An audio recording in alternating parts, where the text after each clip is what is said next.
bayar, keluarkanlah zakat, gitu ya. Kalau haji, laksanakanlah haji, berkunjunglah ke Baitullah seperti itu. Tapi puasa itu adalah perintahnya tahan gitu ya, harus menahan. Ini kayak nggak ngegas gitu ya, ngerem gitu. Tapi tetap ya melakukan suatu apa namanya dengan mengerem itu, gitu ya. Enggak apa tidak ngegas gitu ya. Karena sifatnya yang tak kali ibadah puasa tidak terlihat secara kasat mata. Jadi kalau ibadah-ibadah lain seperti sholat itu ketahuan gitu ya, orang yang sholat apa namanya sholatnya benar, sholatnya enggak gitu ya, ataupun orang yang sholat dan orang yang tidak sholat itu ketahuan. Orang yang haji yang belum haji itu ketahuan. Orang yang zakat gitu ya sama mereka pun ketahuan belum zakatnya, belum membayar zakat.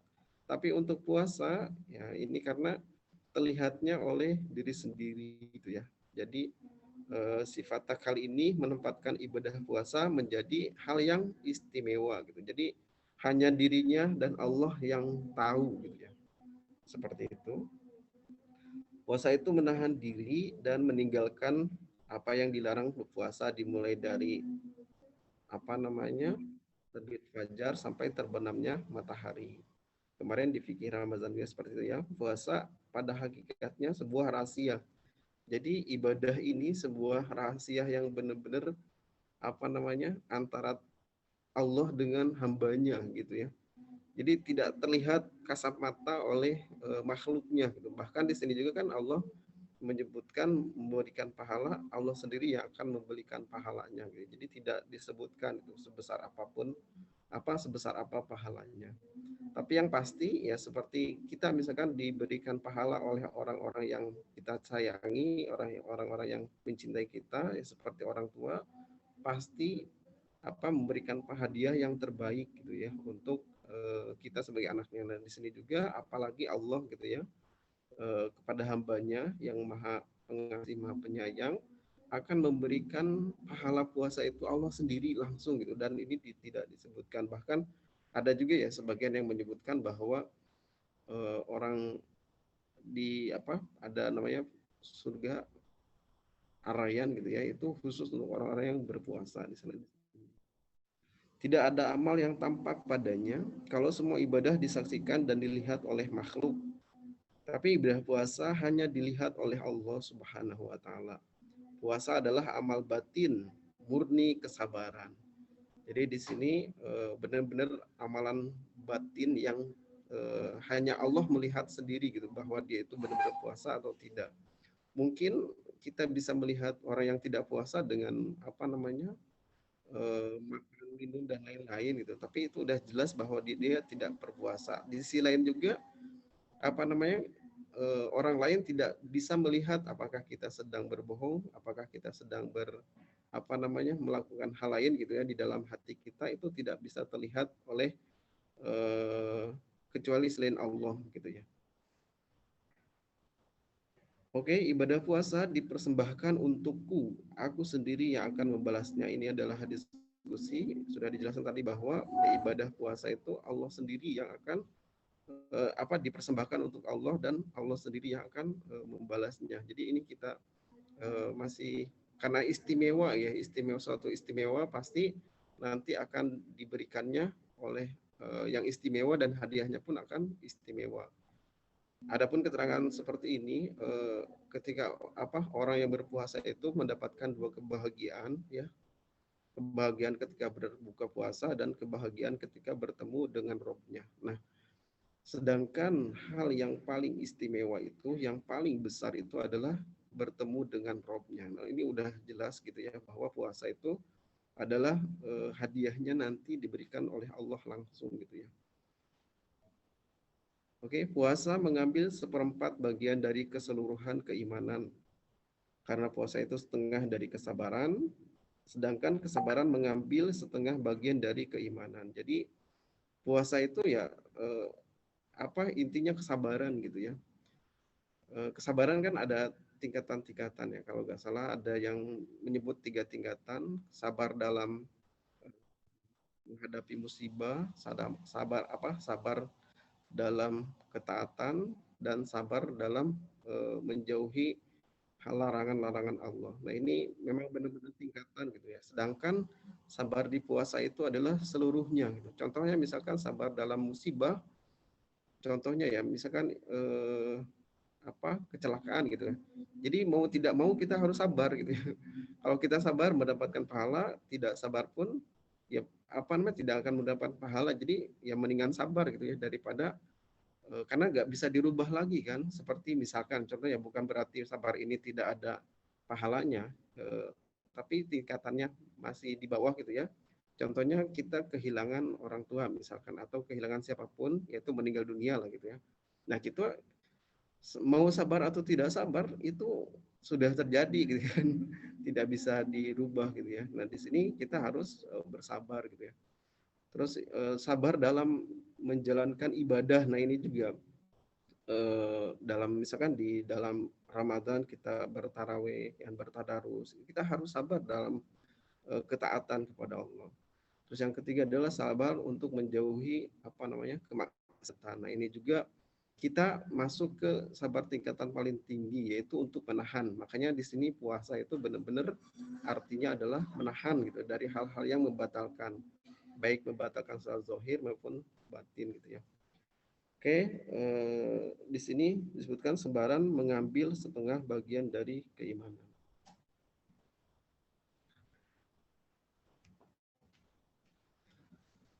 Oke, Rasulullah SAW bersabda, sungguh setan itu berjalan pada anak Adam melalui aliran darah. Oleh karena itu, hendaklah kalian mempersempit aliran darah itu dengan rasa lapar.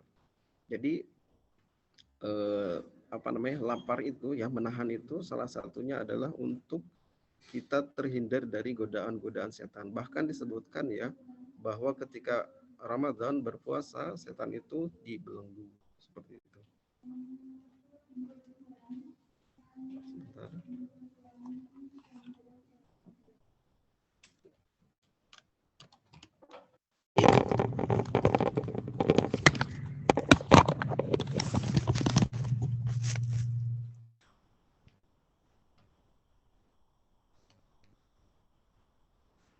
Oke, selanjutnya setiap manusia pasti memiliki nafsu.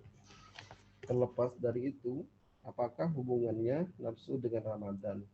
Tentu ada ya, karena di sini Ramadan identik dengan intinya adalah berpuasa, sedangkan berpuasa adalah menahan dari apa yang membatalkan, gitu ya, makan minum dan menahan dari syahwat, gitu ya, hawa nafsu kita. Seperti itu. Kata Syekh Mutawalli Asy-Sya'rawi, Islam tidak mengharamkan melihat lawan jenis semata-mata karena hukum memandang itu sendiri. Jadi bukan berarti haram dalam hal melihat gitu ya. Yang pertama, yang kedua, Islam tidak mengharamkan berdoa di tempat sepi semata-mata karena hukum berdoa itu sendiri. Oke. Namun Islam mengharamkan keduanya karena hal-hal tersebut bisa menjadi faktor terjadinya zina dan sebab-sebab yang mengarah kepadanya. Dan di sini kita sudah masuk ke topiknya yaitu menjaga pandangan gitu ya. Jadi Islam bukan mengharamkan memandang gitu ya, tapi memandang yang menjadikan faktor mengarahkan kepada perzinahan seperti itu ya. Oke. Di sini ada hadis, wahai Ali, janganlah kamu mengikuti pandangan pertamamu dengan pandangan kedua kalinya. Kalau memang memandang itu terus kamu lakukan, kamu akan mendapat untung di dunia, tapi tidak mendapatkan keuntungan di akhirat. Jadi kalau istilahnya gini, pandangan sekilas gitu ya, itu tidak berdosa gitu ya, bukan berarti boleh gitu ya, tidak berdosa. Ini artinya tidak sengaja gitu ya, tidak sengaja terlihat itu tidak ada dosa. Tapi untuk yang kedua kalinya, kalau kita misalnya pertama bonus gitu ya, tapi pas kedua itu udah menjadi sebuah yang diharamkan, apalagi lama gitu ya. Seperti itu. Nah, di sini di dunia mendapatkan artinya ya kita mendapatkan apa namanya pandangan itu gitu. Tapi untuk di akhirat kita tidak akan mendapatkan keuntungan apapun. Artinya kita bangkrut gitu ya, seperti itu. Oke, seluruh malapetaka sumbernya berasal dari pandangan. Jadi apa malapetaka di sini ya seperti dosa gitu ya. Segala sesuatu dosa gitu ya. Maksiat itu dimulai awalnya dari pandangan gitu ya. Beruntung mereka yang tidak bisa memandang gitu ya, terjaga gitu ya. Tapi bukan berarti orang yang tidak melihat itu tidak bisa atau tidak ada apa namanya cobaan untuk melakukan maksiat gitu ya, tidak. Tapi di sini kebanyakan orang gitu ya, pasti gitu ya melihat gitu ya. Nah, di sini hal yang pertama malapetaka itu sumbernya dari pandangan. Dan besarnya nyala api berasal dari bunga api yang kecil. Ya, kebakaran ataupun kita nyalain kompor nih, itu kan dimulainya dari apa yang kecil gitu ya, sangat sangat kecil menjadi besar seperti itu. Jadi maksiat pun, dosa pun, atau mungkin mengarah ke zina pun itu dimulai dari hal-hal yang kecil gitu ya. Betapa banyak pandangan yang jatuh menimpa hati yang memandang, sebagaimana jatuhnya anak panah terlepaskan antara busur dan talinya. Oke, selama seorang hamba masih memiliki mata yang bisa ia bolak-balikan, maka ia sedang berada di atas bahaya di antara pandangan manusia. Menyenangkan mata apa yang menjadikan penderitaan jiwanya. Sungguh tidak ada kelapangan dan keselamatan dengan kegembiraan yang mendatangkan penderitaan. Oke, jadi di sini apa nih sepintas ini ya mata-mata kita gitu ya, pandangan-pandangan kita yang menikmati, tapi tidak seperti itu gitu ya. Kalau kita terus tidak bisa menjaga pandangan ini, memang awalnya mungkin ya terasa nikmat gitu ya atau gembira gitu, tapi itu akan menjadi sebuah penderitaan yang sangat akan disesali gitu. Sedangkan kesesalan di akhirat itu tidak akan mendapatkan ampunan gitu ataupun pahala gitu. Jadi orang yang sabar di dalam neraka itu tidak ada manfaatnya sama sekali, tidak ada pahalanya. Oke. Kiat-kiat penting dalam menjaga pandangan. Nah, ini selalu mengingat bahwasannya Allah selalu mengawasi. Jadi kita selaku orang yang beriman harus tahu bahwa Allah itu selalu mengawasi kita gitu ya. Jadi di sini masuk ke dalam keimanan kita kepada Allah. Yang kedua, ingatlah bahwa matamu akan menjadi saksi atas perbuatanmu pada hari kiamat. Ya, jadi suatu saat di hari kiamat nanti mulut kita itu ditutup ya, dikunci gitu ya. Jadi organ-organ lain, misalkan mata itu akan bersaksi dengan pandangannya gitu ya. Terus telinga, tangan, kaki dan lain-lain itu akan bersaksi. Nah, ingatlah ketika kita bisa menjaga pandangan ini, mata kita itu akan menjadi saksi juga. Ketiga, ingatlah ada malaikat yang mengawasimu dan mencatat seluruh perbuatanmu. Ya, kita ketahui bahwa tugas malaikat salah satunya adalah mengawasi kita gitu ya.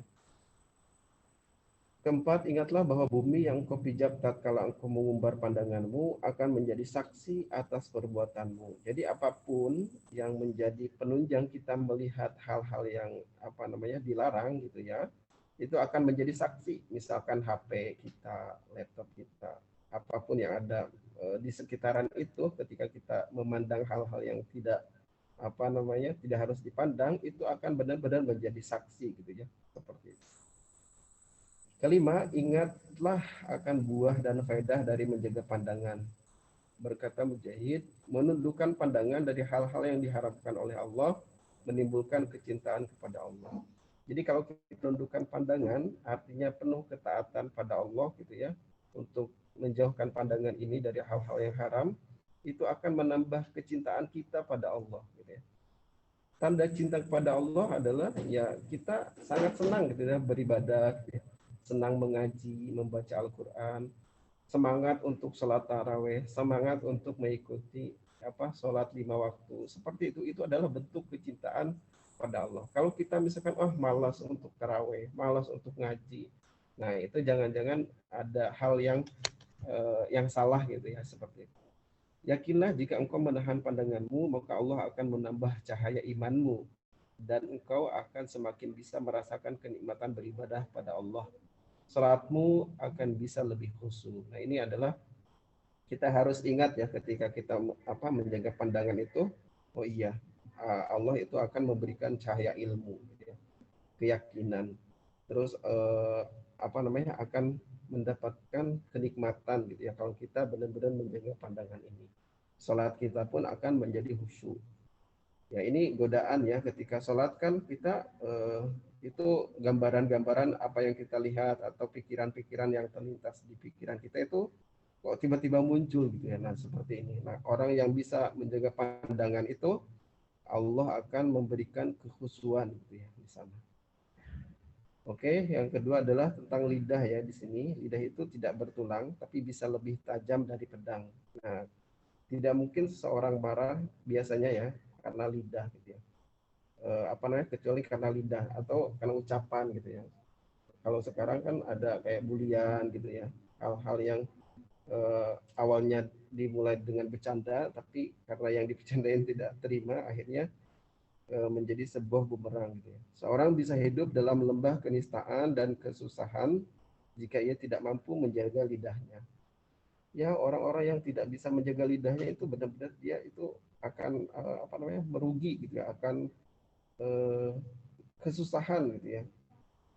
Sebaliknya, seseorang akan hidup mulia karena mampu menjaganya sehingga yang keluar darinya hanya kata-kata yang baik dan terpuji. Jadi orang-orang yang bisa menjaga lisannya di sini ya dengan tidak menyakiti orang lain, dengan kalau di sini berkata dengan baik itu akan benar-benar merasakan kenikmatan atau kebahagiaan.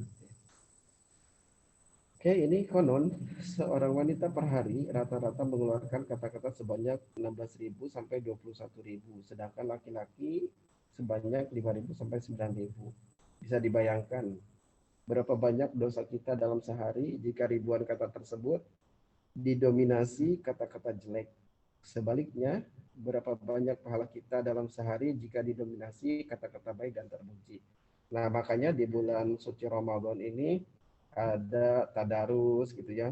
Itu salah satunya adalah untuk kita mengeluarkan kata-kata yang baik gitu ya. Apalagi yang kita keluarkan adalah dari Al-Qur'an gitu ya. Sedangkan di Al-Qur'an juga jelas bahwa membaca satu huruf saja itu dibalas dengan 10 kebaikan. Gitu ya, seperti itu. Jadi keluarkan gitu ya potensi ini gitu ya. Jadi kita harus mengeluarkan 5.000 sampai 9.000 gitu ya. Nah, ini dengan kata-kata yang baik, yaitu dengan membaca Al-Quran, dengan berzikir gitu ya, ataupun kata-kata yang lain gitu ya, tentang hikmah gitu ya, yang membuat orang lain itu atau diri kita ingat pada Allah, seperti itu. Dan jangan sebaliknya gitu ya. Berbicara itu fitrah, nah itu ya, fitrah. Jadi harus benar berbicara, tapi berbicara yang benar-benar mendapatkan manfaat. Ya. Namun jika sudah sampai pada tahapan membicarakan kejelekan orang lain seperti ghibah, mengumpat, namimah, mengadu domba dan sejenisnya, maka itu tidak ubahnya seperti tengah makan bangkai saudaranya sendiri. Seperti yang dijelaskan dalam surat Al-Hujurat ayat 12. Untuk itu, kita harus hati-hati dalam mempergunakan lidah kita yang tidak bertulang itu, tapi tajamnya bisa lebih dari pedang, bisa melukai bahkan membunuh.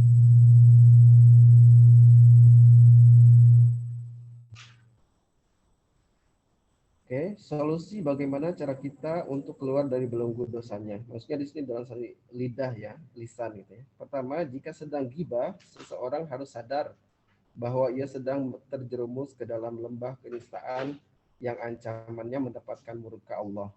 Pahala kebaikannya akan diambil kelak di akhirat untuk orang yang diumpat sebagai ganti atas apa yang ia halalkan dari harga dirinya. Dan jika ia tidak mempunyai kebaikan, dosa-dosa yang diumpat akan dipindahkan kepadanya. Jadi di sini cara agar kita keluar dari belenggu dosa mengumpat gitu ya. Ghibah itu adalah benar-benar sadar gitu ya, keluar bahwa ini adalah salah gitu ya.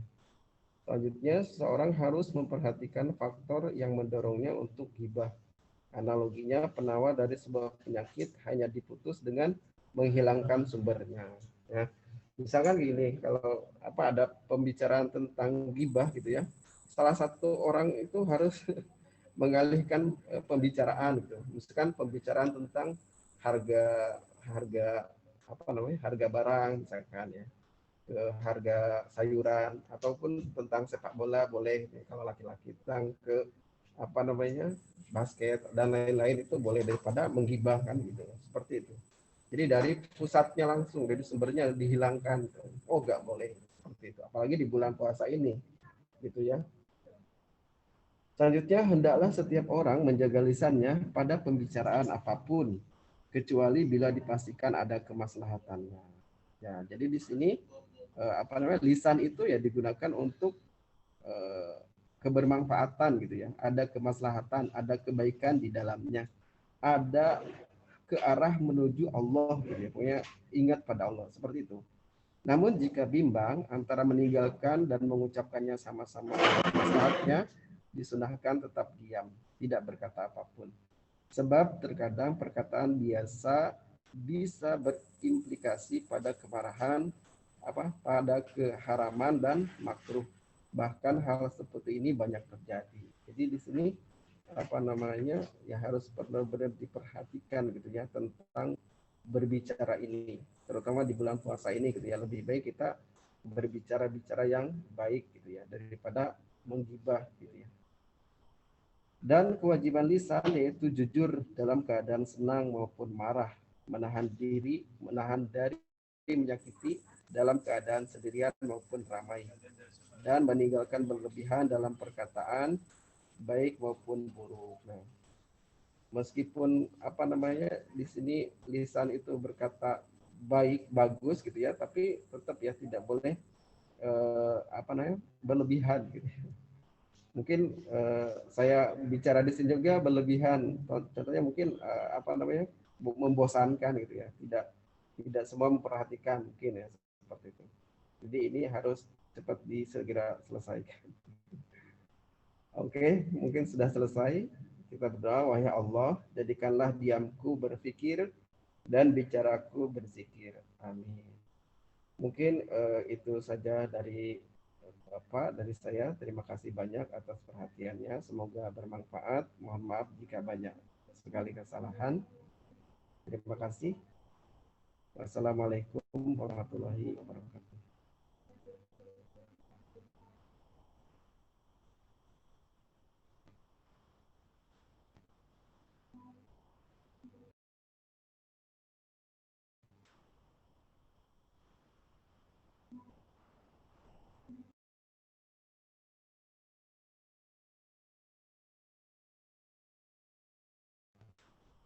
Mungkin selanjutnya sesi tanya jawab ya, kalau ada pertanyaan ya.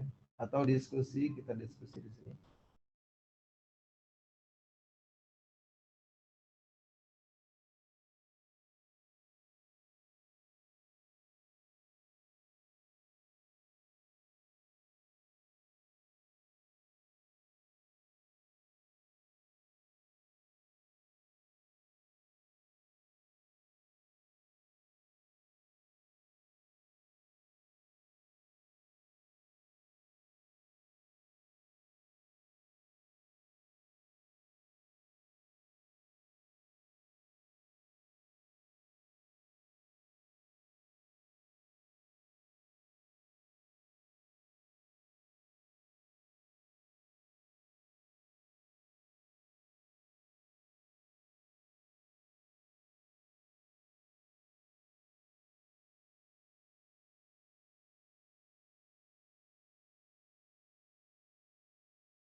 Silakan, ada yang mau bertanya?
Abi mungkin masing-masing kelas ada yang bertanya, Abi.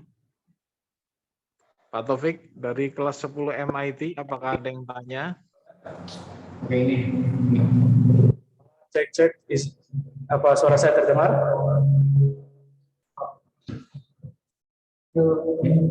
Halo, cek apa suara saya sudah terdengar? Iya, terdengar. Oke, saya izin bertanya. Sebelumnya perkenalkan saya Mahan dari kelas 9. Saya izin bertanya mengenai materi yang di bawah tadi mengenai gibah, yaitu cara kita menegur teman kita yang gemar bergibah terkait suatu hal. Sekian pertanyaan dari saya. Terima kasih. Wassalamualaikum.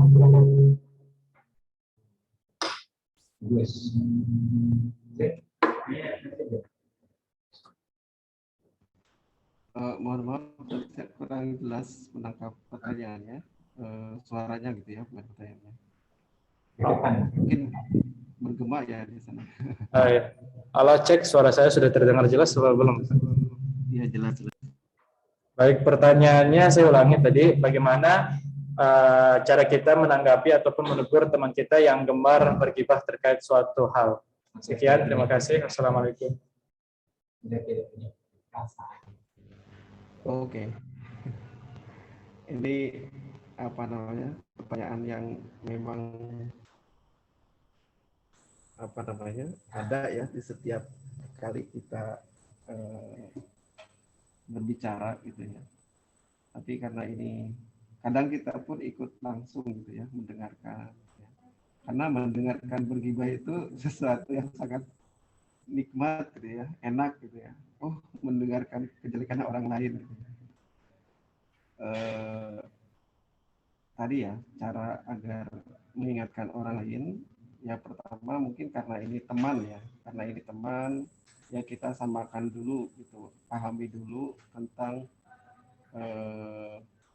tentang gibah ini gitu ya. Kalau kita udah sama-sama tahu tentang gibah ini dan bahaya dari gibah ini, ya tentu dengan mengingatkan bahwa oh ini tidak boleh, gitu. Itu biasanya langsung berhenti gitu ya, tidak boleh bergibah. Tapi ada juga teman-teman yang belum tahu tentang gibah, mungkin udah tahu tapi karena saking enaknya, saking nikmatnya gitu ya, bergibah ya susah gitu untuk memberhentikannya. Jadi di sini ya kesadaran gitu ya, kesadaran diri kita. Oke, sudah sangat bagus gitu ya, ingin mengubah teman-teman agar tidak menggibah gitu ya.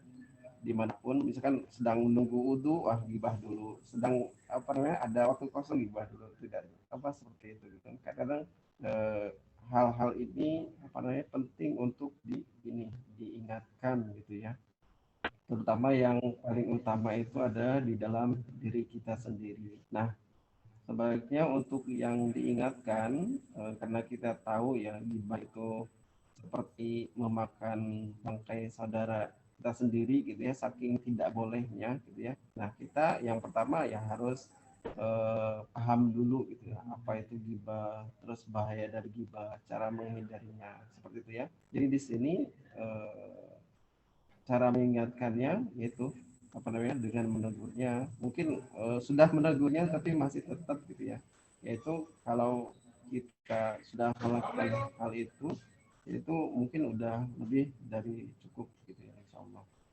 Jadi apa namanya, kalau yang belum tahu gitu ya dipahamkan dulu gitu ya, kenapa nggak boleh menggibah. Kalau udah tahu ya biasanya kalau diingatkan tidak boleh menggibah, yaitu biasanya langsung berhenti. Itu tadi salah satunya ya mengalihkan isu gitu ya, atau mengalihkan pembicaraan gitu ya. Apa namanya? Entah itu tentang apa olahraga gitu, entah itu tentang pendidik apa pelajaran gitu ya, ataupun tentang apapun ya, pokoknya selain dari gibah itu sendiri, seperti itu. Jadi saling mengingatkan atau ada ini komitmen ya terhadap teman-teman. Jadi di sini memilih teman yang baik gitu ya, yang benar-benar mau berubah atau mau apa namanya benar-benar menjalankan hidup ini dengan baik, ada komitmen gitu ya. Oh saya kalau nanti bergibah saya apa mau diingatkan seperti itu. Jadi ada apa saling mengingatkan satu sama lain. Gitu sih intinya, seperti itu ya.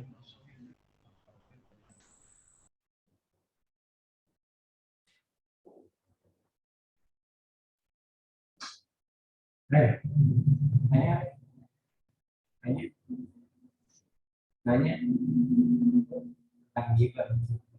Gibah.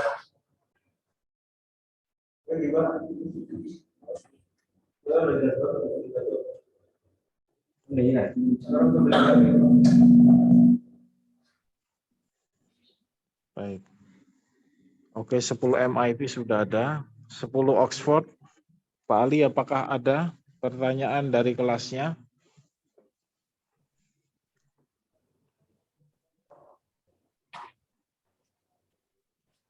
Tidak ada, B. Oh, tidak ada ya. Sudah jelas berarti dari 10 Oxford ke kita ke Pak Amri dulu mungkin Pak Amri. Pak Amri ada pertanyaan di kelasnya yang mau disampaikan? Enggak ada, Pak. Aman. Semoga puasa. Zidan berdiri untuk bertanya ya. Boleh maju sedikit Zidan kalau mau bertanya. Oke, di sini di chat box ada pertanyaan, Pak. Jadi boleh saya ini. Bagaimana kalau kita sudah terlanjur bergibah, Pak? Tadi ya di terakhir ada gitu. Sebentar Bapak ini. Jadi kalau sudah terlanjur menggibah gitu ya, caranya kan kita langsung ke personal orangnya gitu ya. Otomatis harus meminta maaf kepada orang tersebut. Gitu. Itu tidak ada cara lain gitu ya. Makanya menggibah ini benar-benar harus dihindari, harus dijauhi gitu ya. Cara lain apa? Maksudnya cara untuk lepas dari dosa ini gitu ya, maksiat ini, yaitu meminta maaf langsung ke orangnya. Seperti itu. Jadi makanya sebelum menggibah itu pikir-pikir dulu, oh nanti saya nggak berani nih apa namanya minta maaf ke orang yang nggak gibah. Jadi kalau sudah terlanjur ya harus minta maaf langsung ke orangnya gitu ya. Oh maaf tadi saya sudah menggibah. Kadang ya nggak ada yang berani juga kan untuk minta maaf seperti itu. Tapi ya nggak ada jalan lain gitu ya. Tapi tadi disampaikan di sini ketika kita sudah apa ya terlanjur bergibah ya kita harus kembali sadar gitu ya. Apa namanya kembali oh ini salah gitu. Oh ini tidak baik, ini sangat dilarang. Jadi benar-benar berhenti gitu ya di sana berhenti tidak dilanjutkan seperti itu. Tapi kalau misalkan masih merasa oh bersalah berarti harus langsung kalau benar-benar ingin apa namanya menghilangkan gitu ya atau kan udah berdosa ya tadi menghapus dosanya yaitu dengan meminta maaf kepada orang yang digibahi. Mungkin apa namanya seperti itu ya. Agar tidak terlanjur juga ya harus paham dulu gitu ya. Oh ini mengarah ke gibah. Oh ini kayaknya enggak deh gitu. Seperti jadi makanya sebelum berbicara, sebelum berkata, sebelum bertindak apapun itu gitu ya, itu harus dipikirkan dahulu gitu ya. Apapun itu ya, baik itu tentang kebaikan gitu ya.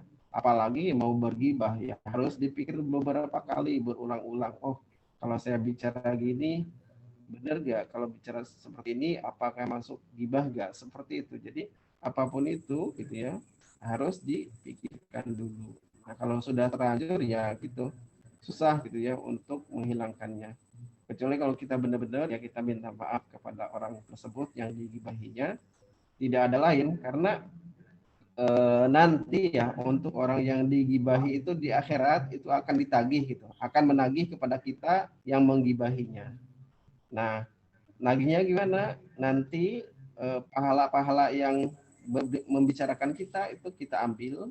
Kalaupun nggak ada dosa yang apa namanya korban gitu ya, korban gibah itu dikasihkan ke orang yang menggibahinya. Seperti itu transaksi gitu ya. Nah makanya di sini jangan sekali-kali masuk dalam ranah gibah ini gitu ya.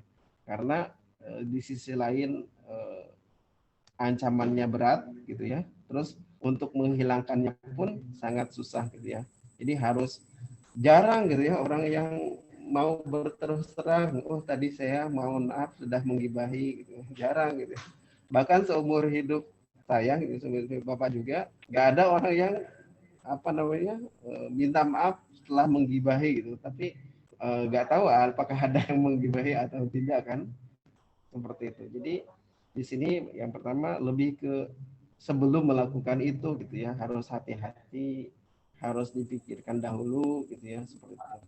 Oh ya, untuk yang belum tahu tentang ghibah, ghibah itu adalah membicarakan apa namanya yang orang lain itu tidak suka membicarakan orang lain dan orang tersebut itu tidak suka dibicarakan, seperti itu. Kan contohnya gini di zaman sahabat eh, sahabat Nabi yang namanya Salman Al Farisi kalau nggak salah, dia itu beliau gitu ya, kalau sudah makan itu langsung tidur gitu, terus dibicarakan sama sahabat-sahabat lain seperti itu gitu ya. Nah kan mungkin kalau kita apa ya nggak enak gitu ya kalau dibicarakan seperti itu, belum lagi yang lain-lainnya misalkan keburukan-keburukan yang lain gitu ya. Jadi membicarakan apa kejelekan orang lain itu adalah ghibah gitu.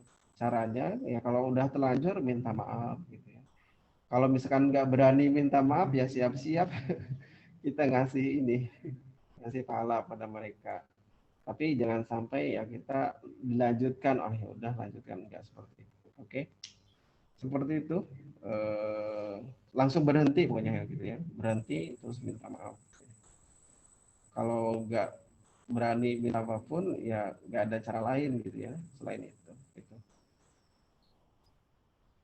Tapi mungkin untuk minta maafnya ya nggak ada cara tertentu, mungkin baik itu pendekatannya dulu gitu ya, menjadi teman baik gitu ya. Oh sudah kenal, sudah dekat, terus ngasih hadiah dan lain-lain, baru ketika udah tenang jiwanya, baru kita sampaikan sebenarnya saya melakukan ini tuh untuk minta maaf gitu. Kenapa? Karena sudah menggibah. Nah kalau seperti itu mungkin nggak akan teman kita pun nggak akan marah gitu ya. Tapi kalau misalkan tiba-tiba, oh saya udah gibahin kamu gitu, itu kan apa namanya sesuatu yang tidak etis gitu ya. Dan kita pun siapapun itu ya nggak akan ada yang berani gitu ya seperti itu. Oke, terima kasih. Jadi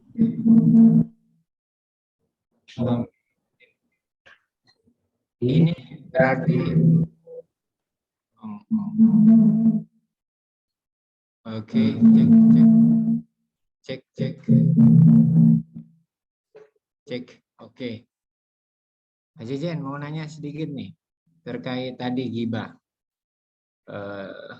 Tadi kan membicarakan keburukan orang lain itu tidak boleh dan termasuk ghibah begitu.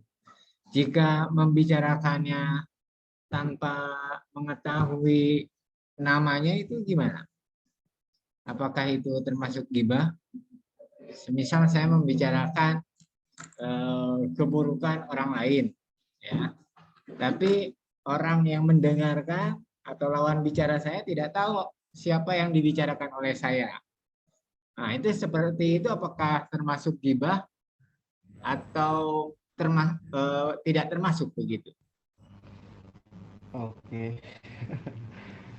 Pertanyaan yang ini ya, yang berkualitas gitu ya. Kadang kita pun melakukan hal itu ya, kadang gitu ya, mendengarkan juga gitu.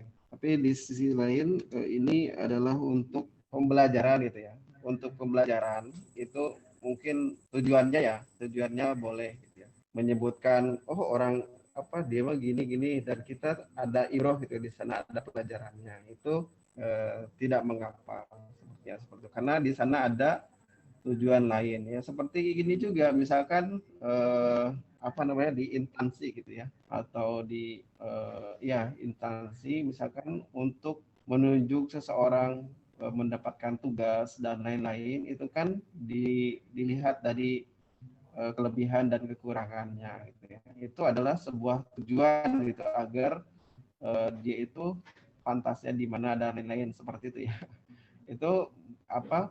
Bukan menggibah gitu, tapi di sini adalah menilai gitu ya untuk kebaikan dia gitu, dia pantasnya di mana dan lain-lain. Jadi apa namanya, untuk membicarakan ini dengan tujuan ambil pelajaran gitu ya, itu saya juga sering dengar gitu ya dari beberapa apa namanya orang gitu ya, dia tidak menyebutkan namanya, gibah apa, agar tidak terjadi gibah gitu ya, dia tidak menyebutkan orang namanya gitu ya, nama tersebut. Tapi di sini adalah untuk pembelajaran, untuk diambil apa namanya hikmahnya, agar kita apa namanya bisa lebih baik lagi gitu ya, seperti itu sih Pak. Ya kalau misalkan ada contoh lain ya lebih baik gitu daripada satu. Kalau misalkan nggak ada contoh lain, hanya itu yang bisa apa namanya disampaikan. Kadang ya mulut itu lisan itu ingin gitu ya segera menyampaikan itu gitu ya, benar nggak? Karena nggak ada pilihan lain. Nah itu mungkin apa bisa saja seperti itu. Kalau untuk ada kemaslahatannya, mungkin itu Pak Taufik. Baik, Pak Jejen, mungkin sedikit Pak Jejen, ini karena waktunya sudah habis, tapi mungkin saya cek di kelas 11 Oxford dulu, kesempatan terakhir, tapi Pak Iqbal dari 11 Oxford ada atau tidak ada habis sebelum kita tutup? Pak, saya izin bertanya Pak.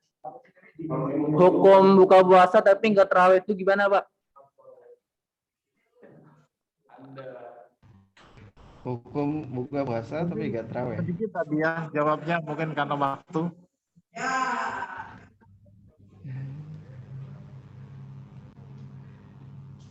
Kalau nggak terawih berarti nggak mendapatkan pahala sunnah sholat terawih gitu. Kalau nggak ada hubungannya dengan ini buka puasa gitu, gitu ya.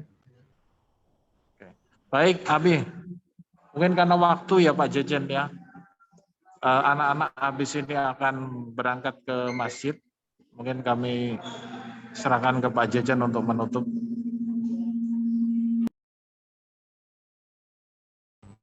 Baik, terima kasih. Semoga ini bermanfaat. Mohon maaf bila banyak sekali kekurangan dan kesalahan. Mari kita akhiri dengan doa kifaratul majlis. Subhanakallahumma wa bihamdika asyhadu an la ilaha illa anta astaghfiruka wa atubu ilaik. Bapak Hari, assalamualaikum warahmatullahi wabarakatuh. Wabarakatuh. Terima kasih Ustaz Jejen. Saya izin live.